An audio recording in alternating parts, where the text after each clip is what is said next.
So I wrote a song about a tortilla recently. Actually, it's more of a rap.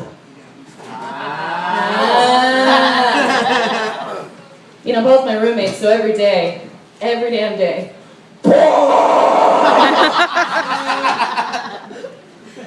That's not the, you know what? Having a male roommate, like, that's not the sound you normally expect to hear from behind a closed door. It's usually more along the lights like.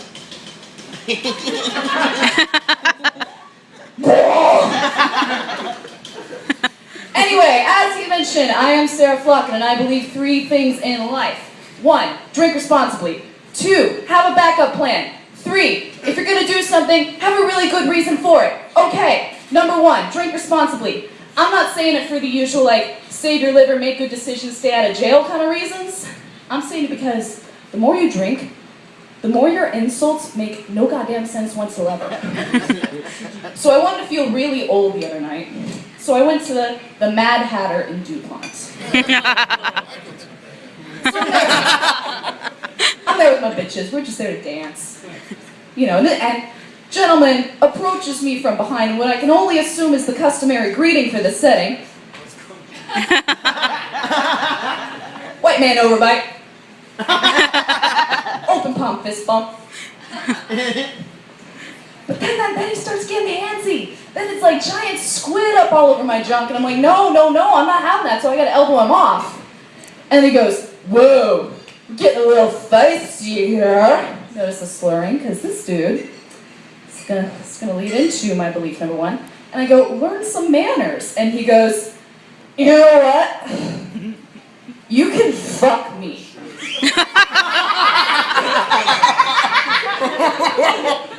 Right. Rewind.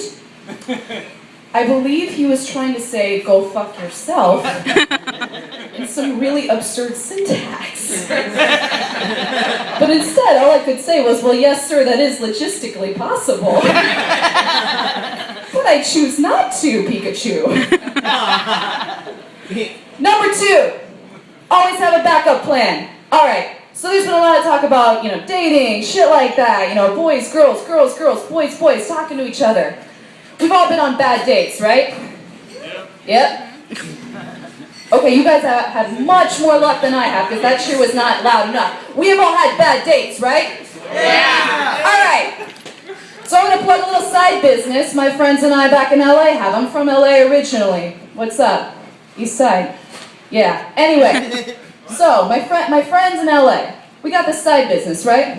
We're all talking about bad dates, like, how do you bail yourself out of that if you like, really don't like the person, you know? You can't just say, hey, I'm not feeling this.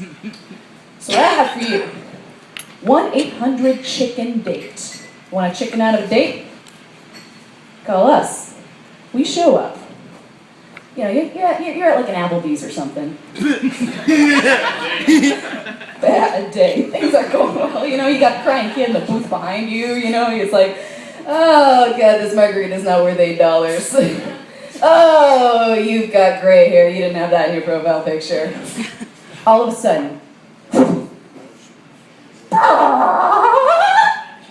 it's me and my friends dressed like chickens. We swoop you up. We carry you out.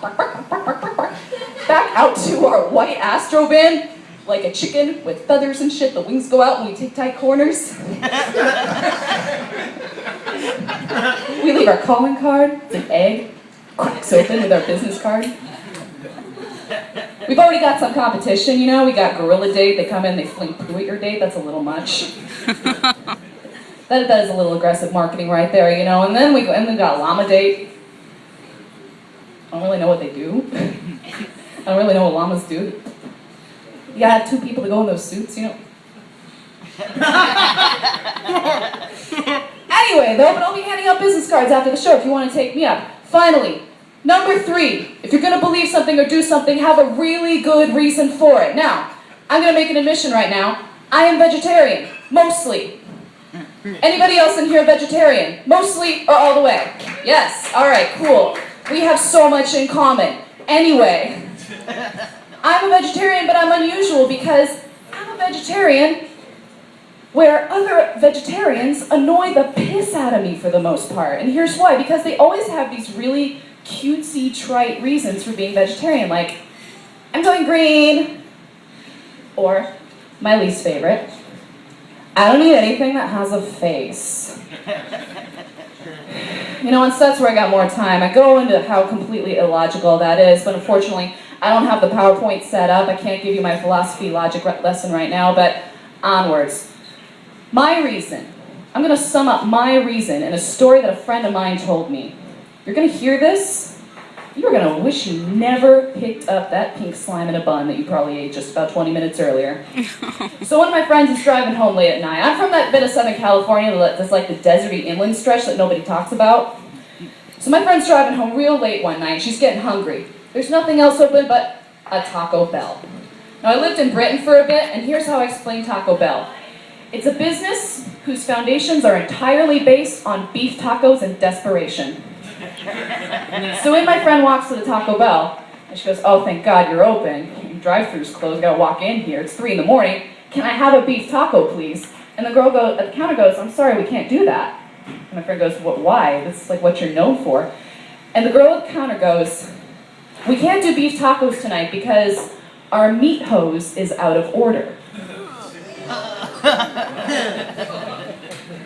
I'm sorry, meat and hose are 2 words that just don't belong in the same sentence.